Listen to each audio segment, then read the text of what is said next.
नमस्कार मित्रों। आज टाइगर गुजरात में है और गुजरात में बड़ौदा में है, शादी में है, परिवार के साथ है, मगर हमारे साथ जुड़े हैं क्योंकि वचन के पक्के हैं। आपने जो वचन दिया उसका वो पक्के हैं, इसलिए आज अशोक वानखड़े जी हमारे साथ संसद के सत्र के पहले दिन क्यों हंगामा हो रहा है उसके बारे में अपना धुआंधार विश्लेषण शेयर करेंगे। हमारे दर्शकों को भी अंतर्याल जो जानकारी है वो देंगे। इसलिए मैं अशोक वानखड़े जी का सीधू ने सट में स्वागत करता हूं और आपसे अनुरोध करता हूं कि आप सीधा ही, यानी ये हंगामेदार संसद की शुरुआत मोदी जी के आरोप प्रत्यारोप और गोदी मीडिया जिस प्रकार से कह रहा है उसकी बातें कितनी बद्दी है और विपक्ष एकता कैसी है, उस बारे में आप हमें विस्तार से बताएं। अशोक जी। धन्यवाद हरि भाई। और यूँ कहते हैं ना कि जूता पॉलिश करने वाले की नज़र हमेशा जूते पे रहती है, वो नीचे ही देखते रहता है। वैसे हम खबर वाले लोग हैं, हम विश्लेषण करते हैं खबरों का, तो हम कहीं पे भी रहे प्रदेश के किसी भी कोने में, देश में क्या हो रहा है इसके नब्ज़ पे मतलब वो रखना पड़ता है। और दूसरी बात, फिर जिस प्रदेश में रहते हैं उस प्रदेश की भी एक अंदर क्या चल रहा है, क्या नहीं चल रहा है, बहुत सारी बातें, बहुत सारे मित्र आते हैं मिलने। आज जो संसद का पहला दिन था, इसके पहले ही कल ऑल पार्टी मीटिंग हुई थी। ऑल पार्टी मीटिंग में भी कई चीजें उठी है। सरकार ने सहयोग मांगा था विपक्ष से और कहा था कि हम इतने बिल ला रहे हैं और इस बिल पे सार्थक चर्चा होनी चाहिए, ये होनी चाहिए। विपक्ष ने कहा कि देश में समस्याएं भी है, उस पे भी चर्चा होनी चाहिए। एसआईआर का मामला है, ऑपरेशन सिंदूर का भी मामला चल ही रहा है, बहुत सारे बीएलओ जा रहे हैं, उसका क्या करना है। कई इश्यूज होते हैं, महंगाई का एक इशू है और उसके बाद अमेरिका के साथ ट्रेड डील क्या है, ये भी एक इशू है। इन तमाम इश्यूज को भी बात होनी चाहिए। ये बात तय थी कि कई सवाल है, जैसे हम 2014 से खासकर हम देखते आ रहे हैं, जब से नरेंद्र मोदी जी आए हैं तब से वो किसी का जवाब देना नहीं चाहते सवाल का। वो अपने मन की बात करके निकल जाते हैं। जब आपके पास 300 पार थे तब भी वही हालत थी। जब बैसाखियों पे सरकार है तो भी तेवर कोई कम नहीं हुए हैं वही। वो विपक्ष को सिर्फ बोलते हैं कि साथ में मिलके विकास करेंगे, वो सारी बात पार्लियामेंट के बाहर है। पार्लियामेंट के अंदर क्या है वो पता नहीं। जब वो बाहर होते हैं तो पब्लिक की इंटरेस्ट की बात करते हैं। जब प्राइवेटली कहीं बैठते हैं तो प्राइवेट सेक्टर वाले को मदद करते हैं। तो our prime minister has a unique feature. He talks about public publicly and he cares about private sector privately. जो हमने देखा अडानी, अंबानी सब उन्हीं का प्रोडक्ट है। तो आज भी उनको ये पता था कि सदन में वो उन बातों को नहीं रखने देंगे जो अ, विपक्ष चाहता है, जो देश के सामने की समस्या है। उनके अनुसार देश में समस्या नहीं है। उनका देश अडानी से शुरू होकर अंबानी तक समाप्त हो जाता है। जहाँ समस्या है नहीं, जहाँ सिर्फ डिमांड है और मोदी जी को उसकी पूर्ति करनी है। लेकिन लोगों की डिमांड क्या है, ये कोई ध्यान नहीं देता। जो लोगों को नहीं चाहिए वो उनको परोस देते हैं। लोगों को चाहिए रोजगार, उनको वो हाथ में वो ध्वज थमा देते हैं, कावड़ थमा देते हैं, जाओ कावड़ ले आओ। किसान परेशान है, वो 6,000 रुपए का भीख फेंक देते हैं मुँह पे। चुनाव आ गए हैं, 10-10 हज़ार रुपए अकाउंट में जमा कर दो। ये बोल दो, वो बोल दो, देना थोड़ी होते हैं। चुनाव के टाइम पे एक छोटा-सा काम कर दो और उसके बाद बहुत सारा एक अंबार लगा दो प्रॉमिसेस का। तो ये उनका था। तो आज प्रधानमंत्री को ये भी पता था कि हंगामा होगा। लेकिन उन्हें लगा कि हंगामा होने के पहले हम ही इनको एक्सपोज़ करें। तो आज प्रधानमंत्री ने फिर देश के नाम एक संदेश दिया पार्लियामेंट से। आपने देखा होगा, यदि वो वीडियो आप देखेंगे तो आपको समझ में आ जाएगा कि मतलब प्रधानमंत्री की 50 मीटर के रेंज में कोई खड़ा नहीं था। प्रधानमंत्री थे, पार्लियामेंट्री अफेयर मिनिस्टर थे, इधर एक संसदीय मंत्री थे, राज्य मंत्री थे, पीछे पीएमओ के मंत्री थे, और प्रधानमंत्री प्यारो दोस्तों शुरू हो गए बोलना।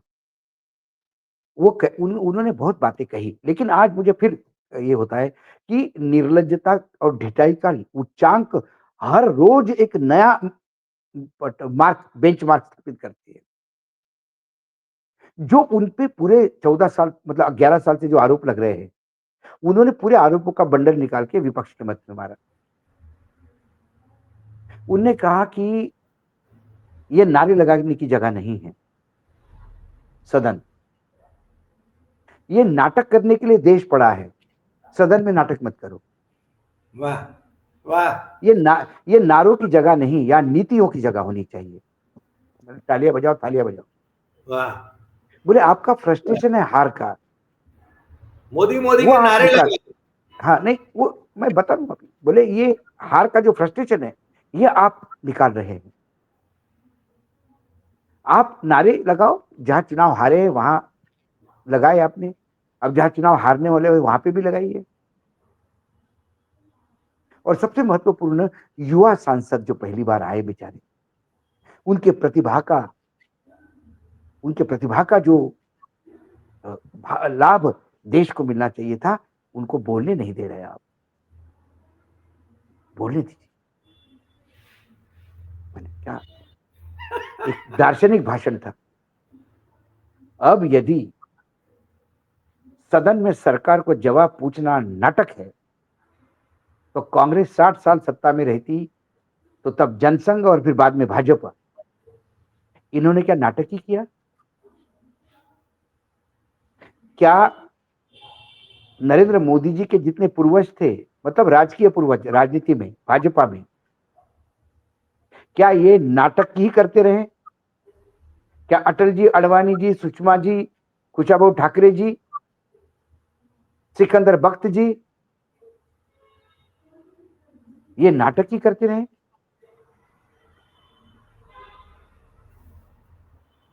आज आपने इस देश को गाली दी है नाटक बोलकर। सही बात। लोग सही पार्लियामेंट का इंतजार करते हैं कि पार्लियामेंट में हमारी समस्याओं का, वेदनाओं को शब्द मिलेंगे, और आपने उसको नाटक कहा। नारे लगाने की जगह नहीं है, तो फिर मोदी मोदी का नारा क्या था? जय श्री राम का नारा क्या था? नारे लगाने के लिए बहुत मंदिर है देश में। देश की सबसे बड़ी पंचायत ही मिली है क्या आपको नारे लगाने के लिए? हर एक जगह की जगह होती है। किसी की अर्थी लेके जाते समय लोग ठहाके लगाते नहीं जाते, जोक सुनते नहीं जाते, मर्यादाएं होती हैं।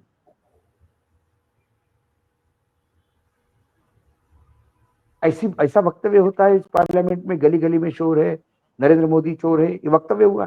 संजय सिंह ने कहा ये, और वो इसलिए कहा, उसने कहा कि यदि आप नरेंद्र केजरीवाल को चोर बोलते हो तो फिर मैं भी बोलता हूं आपको, और बोल दिया उसने। क्या पार्लियामेंट इसके लिए है? क्या पार्लियामेंट कुकर्मों के, उद्योगपतियों के कुकर्मों पे पर्दा डालने के लिए है? किसको आप कहते हैं कि विपक्ष ने ये नहीं करना चाहिए? उन्होंने कहा मैं विपक्ष को टिप दूंगा, व्हाट अ जोक। कैसा परफॉर्म करना चाहिए। एक कुपढ़ अनपढ़ को पढ़ाने की बात कर रहा है। एक तो कुपढ़ आदमी को कोई आगे पढ़ा लिखा हो ये समझ में नहीं आता। और मैं दर्शकों को बता दूं कि कुपढ़ अनपढ़ से भी बहुत बड़ा वाला होता है। अनपढ़ तो बेचारा ज्ञान नहीं इसलिए नहीं गलती करता है, लेकिन इस चीज को गलत रूप से परिभाषित करके समझ लेना, ये कुपढ़ है। वो और घनघोर रूप से घातक होते हैं समाज के लिए, और ये पढ़ाएंगे पाठ। क्योंकि अब झूठ बोलने की भी यदि क्लासेस शुरू हो, तो फिर उसको तो डीम्ड यूनिवर्सिटी के रूप में अकेले मोदी जी को आप घोषित कर सकते हैं।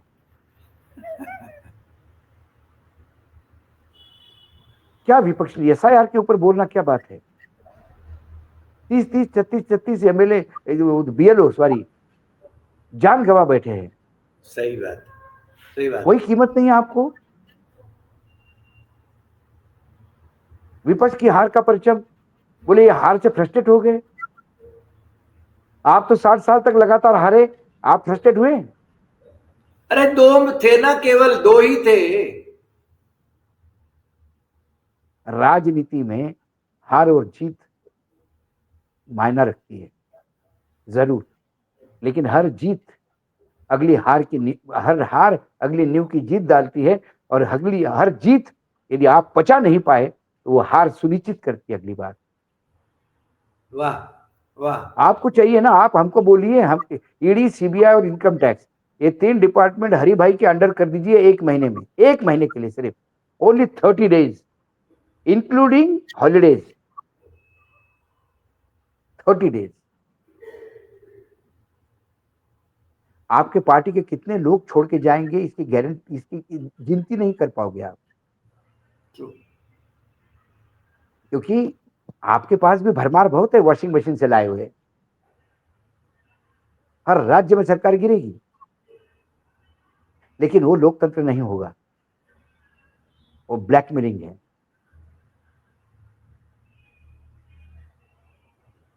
आपको कितना दम्भ है वो चोरी से जीते हुए चुनाव का, और कहते कि इस देश की आधी आबादी अब डिसीजन लेने लगी है कि उस आधी आबादी को खरीदने के लिए नेताओं ने थैले खोल दिए हैं। इस बारे में थोड़ा वक्तव्य दे दीजिए। चुनाव के पहले ही 10,000 रुपए क्यों देने को याद आते हैं आपको?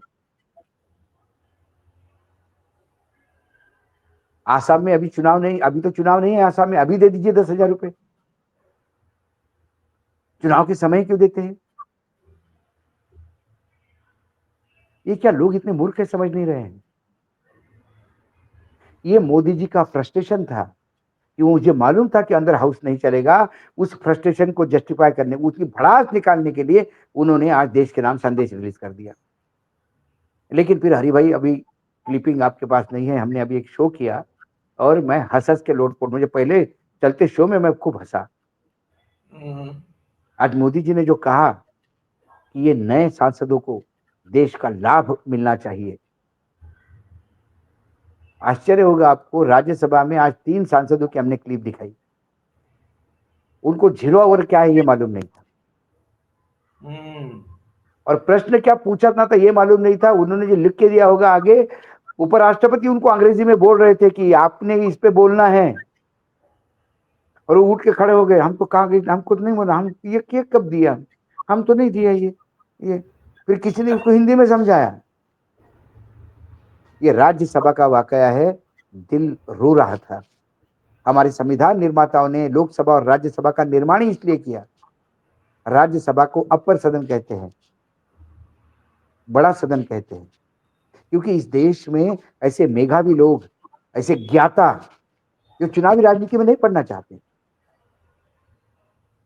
लेकिन उनके ज्ञान का जो भंडार है उसका देश में नीति निर्धारण में और देश चलाने में मदद होनी चाहिए, इसलिए राज्यसभा का निर्माण किया गया था। सही बात, सही बात। लेकिन राज्यसभा में यदि ऐसे लोग लाके बैठे कि जिनको ये पता नहीं कि क्या कब पूछना है, आप पहले टिप अपने लोगों को दे दीजिए, फिर बाद में ज्ञान दीजिए दूसरे को। मोदी जी भी ज्ञान बांटने में बिल्कुल कम नहीं रहते। ज्ञान तब दे दीजिए मोदी जी जब कोई मांगे। आपको लगता है आपके ज्ञान के भंडार ऐसा उबल रहा है बड़ा भड़, तो ऐसा बांटते हुए चल रहे हैं आप। सबसे पहले नए सांसदों को एक तो राज्यसभा में ऐसे लोगों को भेजना बंद कर दीजिए। ये राज्यसभा को अपमानित करते हैं, क्योंकि राज्यसभा का कंसेप्ट को अपमानित करते हैं। उसके बाद यदि आप भेज भी दिए हो तो कम से कम उसको ट्रेंड करिए।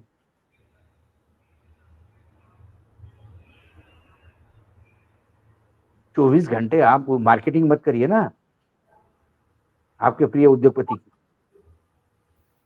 थोड़ा समय सांसदों को दे दीजिए। कोई मंगलवार को क्लास लेते हैं बोले। अब यदि मैंने बोला मंगलवार को क्लास लेने के बाद यदि स्टूडेंट के ये हाल है, तो कई बार हरी भाई क्या होता है कि आपका पढ़ाया हुआ स्टूडेंट यदि बहुत अच्छा करे तो बोलता है कि भाई बहुत बढ़िया कर रहे हो आप, किसने पढ़ाया आपको, कौन थे आपके टीचर लेक्चरर, तो वो नाम लेता है। या कहते हैं कि भैया किसने पढ़ाया तेरे को ये, अरे भाई कौन पागल था, कौन पागल मास्टर है तेरा। The teacher is known by the student he produces. Yes yes. आज द्रोणाचार्य को लोग अर्जुन के नाम से जानते हैं, एकलव्य के नाम से जानते हैं। आज भीष्म पितामह को लोग परशुराम के नाम से जानते हैं। कर्ण को लोग परशुराम के नाम से जानते हैं कि परशुराम गुरु थे। और अब ऐसे गुरु मिले तो फिर फसल ऐसी ही निकलेगी जो आज राज्यसभा में हमने देखी। कुल मिलाकर ये सदन मुझे नहीं लगता कुछ कंस्ट्रक्टिव चलेगा, ये ऐसा ही पिछली बार जैसा चलेगा, क्योंकि देश सरकार मानती है कि देश में समस्या नहीं। विपक्ष को लगता है कि यदि देश की समस्या पे हम बात नहीं करेंगे तो कौन करेगा। ये नदी के दो किनारे है, कभी मिलने का नाम नहीं लेंगे। और दुख इस बात का है कि हम सब हमारे टैक्स पेयर्स से हो रहा है। इसमें कोई अमित शाह जी, मोदी जी या हमारे बिरला साहब कोई अपना एफडी तोड़ के नहीं चलाते हाउस। लाखों करोड़ों रुपए खर्चा होते हैं हाउस पे, ये सब हम लोगों के टैक्स का पैसा है। True true. और फिर बार बार बोला जाता है कि विपक्ष चलने नहीं देता। तब मुझे फिर सुषमा स्वराज जी याद आ जाती। सुखराम के टाइम पे जब सेशन वॉश आउट हुए तो सुषमा जी ने कहा कि ये सरकार का काम है सदन चलाना, विपक्ष का नहीं। तो आप विपक्ष में रहते तो परिभाषा एक हो जाती है, आप सत्ता पक्ष में रहते हो तो एक परिभाषा हो जाती है। उनको अनुकूल हो वो परिभाषा है। ये इसलिए करते हैं क्योंकि ये देश के लोगों को मूर्ख समझते हैं। हम सभी को मूर्ख समझते हैं। इनको लगता है इनको पता ही नहीं कल क्या हुआ। जनता सबक भी सिखाना चाहती है, ऐसा नहीं है, लेकिन फिर चुनाव के रूप से तो हो, मत चोरी और डकैती होने लगे तो फिर ऐसा ही होगा। रही विपक्ष की एकता की बात, विपक्ष खुल के एक है, चाहे गोदी मीडिया कितना भी इसमें झगड़ा करवाने का प्रयास करे और स्लीपर सेल जो अलग अलग राजनीतिक दलों में है बीजेपी के, वो कितना भी प्रयास करे, लेकिन विपक्ष जब सदन होता है तो एक साथ बोलता है एक सुर में,